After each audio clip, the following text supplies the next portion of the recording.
Sutra Teratai yang menakjubkan, bab 1 pendahuluan. Shimfasyang Sutra Teratai episode 105. Hati Maha Belas Kasih dari Buddha sebagai benih sebab. Sulit mendengarkan ajaran Buddha, namun sekarang sudah mendengarkannya. Ketika Buddha membabarkan Dharma, pasti ada sebab dan kondisinya. Itulah hati Maha Belas Kasih sebagai benih, sebab dan keinginan dari para makhluk sebagai kondisi pendukung. Buddha menggunakan perumpamaan yang tak terhingga untuk menjelaskan ajaran Buddha. Kita harus memahami, Buddha datang dengan hati Maha Belas Kasih yang tak terhingga, seperti yang selalu dikatakan, karena satu tujuan besar. Tujuan besar itu akan segera dimulai. Namun, para makhluk harus menggunakan hati yang tulus. Hati yang tulus, sepenuh hati, dengan ketulusan dan sepenuh hati, bersungguh hati menerima Dharma. Dengan demikian, barulah kita dapat mencapai pencerahan. Walaupun Buddha membabarkan Dharma dengan sepenuh hati, namun jika para makhluk tidak tersentuh dan tidak merespon, maka masih ada jarak dengan Dharma. Terpisah jarak yang sangat jauh. Mengapa Buddha terus datang kembali ke dunia saha? Karena sebersih niat pikiran, yaitu hati welas asih, tidak tega melihat para makhluk dalam kekeliruan, terus-menerus berputar dalam 6 samsara menanggung penderitaan, yaitu tidak tega. Satu pikiran welas asih agung, itulah yang menjadi benih kebudaan. Buddha memiliki niat ini, tetapi kapasitas para makhluk berbeda-beda. Oleh karena itu, Buddha perlu memberi pengajaran sesuai kapasitas, dengan kondisi yang para makhluk inginkan. Jika para makhluk tidak dapat menerimanya, Dharma juga tidak berdaya membantu mereka. Meskipun itu adalah Dharma yang tiada tara, halus dan menakjubkan. Dharma yang halus dan menakjubkan harus diajarkan sesuai dengan kapasitas. Dia menggunakan metode yang berbeda, tergantung pada para makhluk yang dia ajarkan. Jika mereka tidak dapat memahami prinsip kebenaran, maka akan menggunakan perumpamaan. Menggunakan perumpamaan untuk membangkitkan keyakinan dan pemahaman mereka. Buddha berwelas asih, terus-menerus menunggu. Tidak peduli seberapa keras kepala para makhluk, Buddha masih tidak menyerah. Masih terus-menerus kembali ke dunia dengan perahu welas asihnya, menampakkan diri di dunia manusia, menggunakan berbagai metode untuk mengajarkan Dharma. Ini adalah kewelas asihan Buddha. Tetapi, itu tergantung pada para makhluk. Apakah kita memiliki kapasitas dan kondisi untuk menerimanya? Tidak peduli bagaimanapun itu, Buddha tidak pernah menyerah dan menggunakan berbagai metode. Oleh karena itu, kita harus bersungguh hati untuk menghayati kewelas asihan Buddha. Kita harus merenung ke dalam diri kita sendiri. Kita telah memiliki jalinan jodoh ini untuk menerima Dharma Buddha. Apakah kita dapat memahaminya dan tersadarkan? Oleh karena itu, kita harus senantiasa bersungguh hati. Para pria berbudi sekalian, sebagaimana perkiraanku, sekarang Buddha Bhagawan ingin membabarkan Dharma Agung, menurunkan hujan Dharma Agung, meniup samkala Dharma Agung, memukul genderang Dharma Agung, dan memaparkan doktrin ajaran agung. Sutra Teratai bab 1 pendahuluan. Di depan kita sudah membicarakannya. Di tengah pembicaraan antara Bodhisattva Maitreya dan Bodhisattva Manjusri. Permintaan dari Maitreya, Manjusri menjawabnya. Jadi dia lalu berkata, para pria berbudi sekalian, sebagaimana perkiraanku, para pria berbudi, para makhluk agung, yakni Bodhisattva, ingin mengingatkan semua orang untuk memperhatikan orang-orang dengan akar kapasitas ini yang bisa mengerti apa yang dibicarakan, Saat ini Bodhisattva Manjusri ingin menjelaskannya kepada semua orang. Karena secara khusus menyebutkan orang-orang yang setingkat Bodhisattva, dapat dilihat bahwa akar kapasitas saya, apakah masih belum cukup? Saya semestinya harus bersungguh hati, tulus, harus menggunakan hati yang sangat tulus dan bersungguh-sungguh untuk baik-baik mendengarkan Bodhisattva Manjusri yang akan menjelaskan sebab dan kondisi apa Buddha masih memancarkan cahaya. Ini merupakan semacam inspirasi sehingga Bodhisattva Manjusri barulah bisa secara khusus untuk merujuk pada nama yang setingkat Bodhisattva, sehingga dia mengatakan, sebagaimana perkiraanku, kita harus tahu apa yang bagaimanakah yang disebut pria berbudi, dengan kita yang dari zaman ini bisa membangkitkan praktik aku, mengemban misi utama. Ini semuanya bisa disebut sebagai pria berbudi. Zaman modern dipenuhi banyak makhluk hidup. Sebagian orang lahir di dunia dan tidak melakukan kebajikan, tetapi malah menempuh jalan yang membelok. Ini tidak dapat disebut pria berbudi. Lagi pula, meskipun mereka ada pria berbudi, tetapi segala sesuatu yang dilakukan adalah keserakahan, kebencian, dan kebodohan. Perilaku bodoh ini tidak dapat membedakan benar dan salah, mengacau pikiran sendiri di kehidupan, mengganggu tatanan keluarga dan masyarakat. Ini bukanlah pria berbudi. Oleh karena itu, tidak sembarang orang dapat disebut sebagai pria berbudi. Inilah kebijaksanaan Bodhisattva Manjusri. Lebih dari 2000 tahun yang lalu, sebelum menjelaskan, masih secara khusus menyebutnya di eranya, yaitu tingkat Bodhisattva. Di zaman kita yang modern, yaitu harus dapat memiliki segala dharma bajik, dapat mempraktikkan praktik luhur, mengemban misi utama. Kita memiliki tujuannya, memberi manfaat bagi orang lain.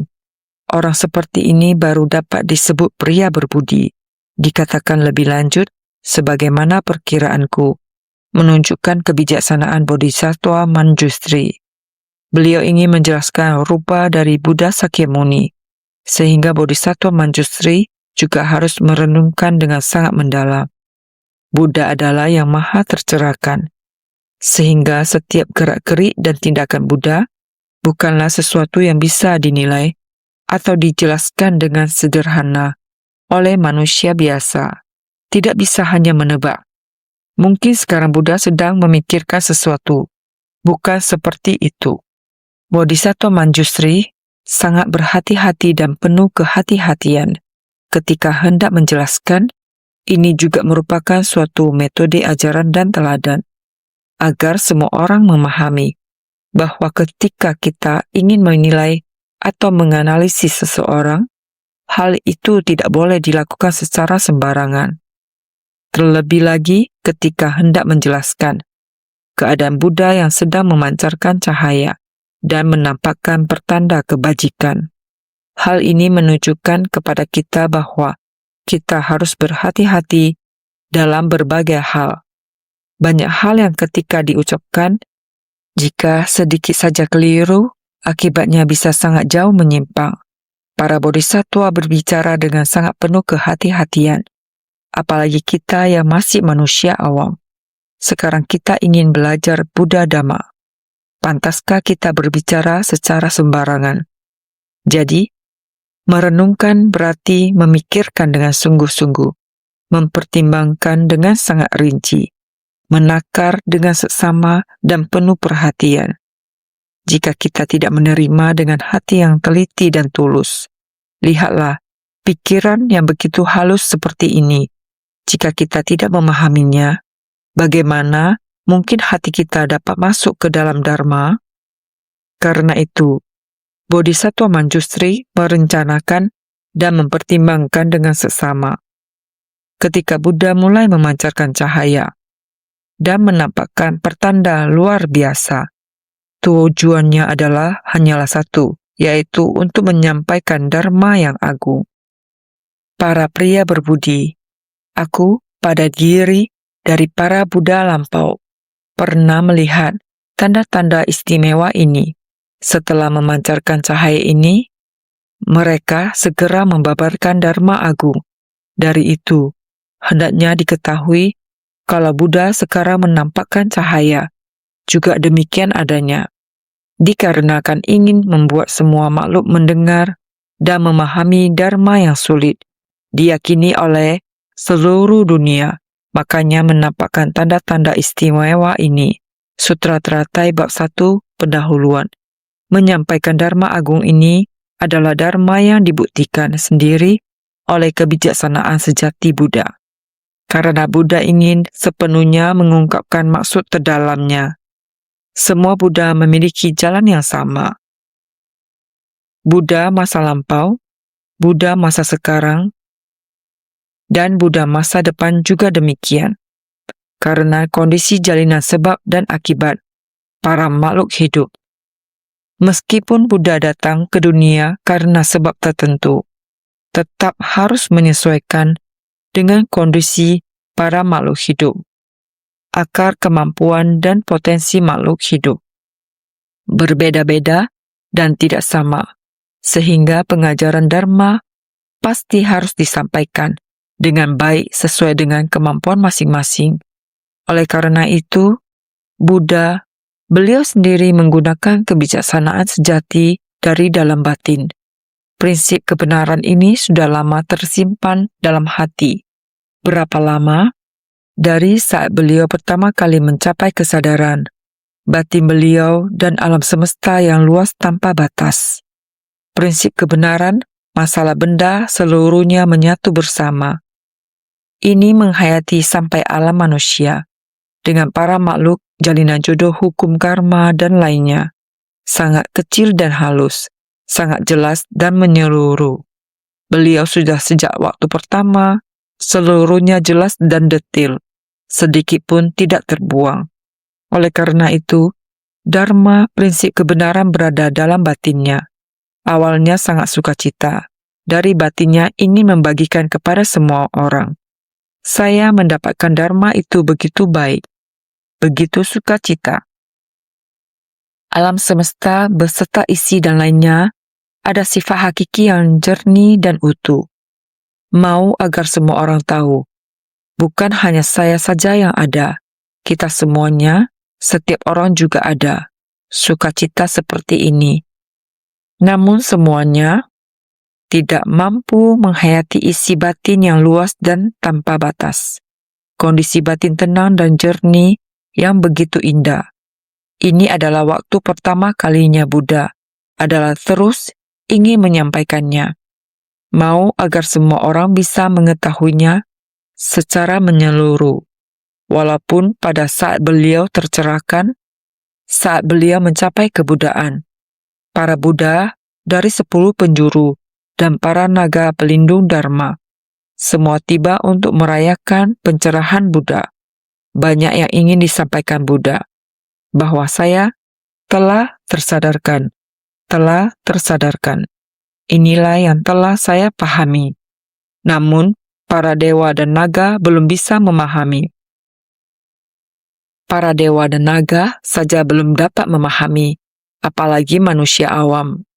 Jadi beliau menyembunyikannya.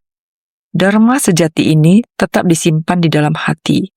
Namun setelah 40-an tahun, Buddha mengajar dengan berbagai metode, dengan harapan bahwa kita akan bisa mengerti dan dapat membangkitkan tekad di dalam hati kita, dan agar bisa berpadu dengan prinsip kebenaran. Karena itu, ada beberapa orang yang kapasitasnya sudah mulai tinggi. Perlahan-lahan telah menanam benih kebajikan. Bahkan benih ini sudah mulai matang. Bagi yang belum menambah benih kebajikan, mereka juga sudah mulai perlahan-lahan masuk ke dalam kondisi batin yang penuh saat jalinan jodoh Sang Buddha untuk mengajar di dunia segera berakhir.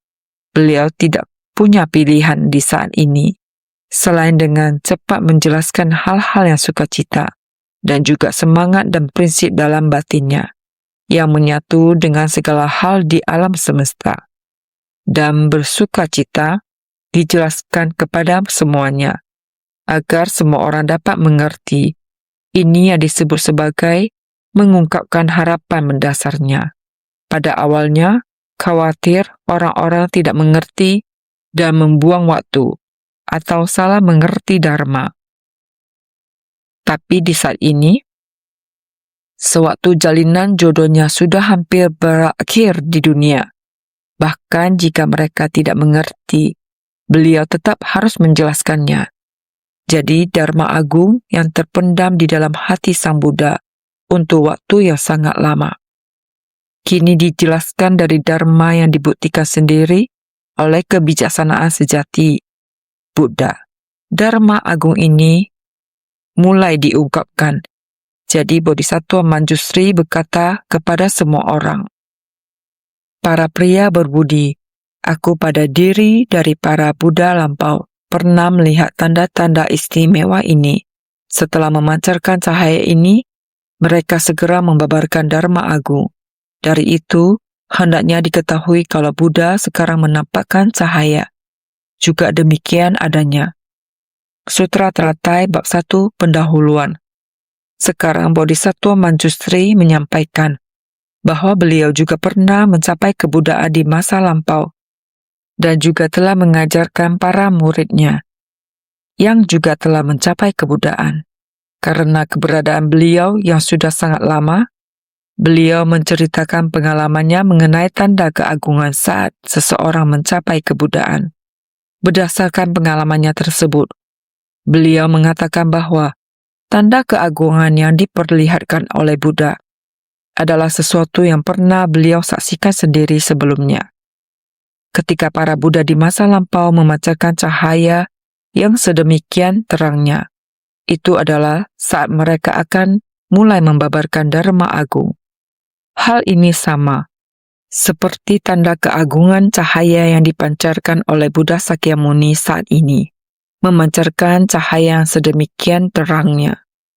Kata merujuk pada jenis cahaya dan tanda keagungan yang sedang kalian lihat sekarang adalah sama seperti apa yang beliau lihat di masa lampau. Ketika Buddha menampakkan tanda keagungan seperti ini, berarti beliau akan segera membabarkan Dharma Agung, yaitu saat akan memulai membabarkan Dharma Agung. Dari itu, hendaknya diketahui, maka semua orang hendaknya memahami bahwa kalau Buddha sekarang menampakkan cahaya, juga demikian adanya. Buddha Sakyamuni yang sekarang, Buddha yang kita lihat di hadapan kita, Buddha Sakyamuni juga demikian, melakukan hal yang sama dengan para Buddha di masa lampau, menampakkan cahaya, juga demikian adanya. Menampakkan cahaya yang serupa, sama seperti di masa lampau. Dari itu, hendaknya diketahui kalau Buddha sekarang menampakkan cahaya, juga demikian adanya, dikarenakan ingin membuat semua makhluk mendengar dan memahami Dharma yang sulit diyakini oleh seluruh dunia. Makanya menampakkan tanda-tanda istimewa ini. Sutra Teratai Bab 1 Pendahuluan. Buddha ingin agar semua makhluk bisa mendengarkan hal ini sekarang. Dulu beliau memberi pengajaran sesuai dengan kapasitas, sekarang tidak lagi. Ingin memastikan semua makhluk mencapainya. Makhluk mencapainya, semuanya bisa mendengarkan dan memahami Dharma yang sulit diyakini oleh seluruh dunia, sehingga beliau menyebutnya bahwa Dharma yang sulit diyakini oleh seluruh dunia. Oleh karena itu, Buddha memancarkan cahaya untuk menginspirasi setiap orang untuk memfokuskan niat pikiran dengan hati tulus untuk menerima Dharma ini, sesama praktisi dan para bodhisattva. Kita semuanya juga harus memiliki niat untuk mempelajari Dharma. Di era besar ini, kita harus dengan jelas membedakan yang benar dan salah. Di dunia ini penuh dengan berbagai macam makhluk ini. Ada banyak bencana. Jadi, ini saatnya untuk menumbuhkan welas asih. Oleh karena itu, kita harus menyingkirkan ketidaktahuan dan mengembangkan kebijaksanaan. Kita benar-benar harus lebih sering melakukan refleksi diri. Apakah kita telah menghabiskan waktu di masa lalu? Apakah kita sudah menyimpang? Sedikit menyimpang saja, kita bisa tersesat ribuan mil, menyimpang dari dharma sejati. Semoga kita semua bisa lebih bersungguh hati, benar-benar refleksi diri dan merenungkannya.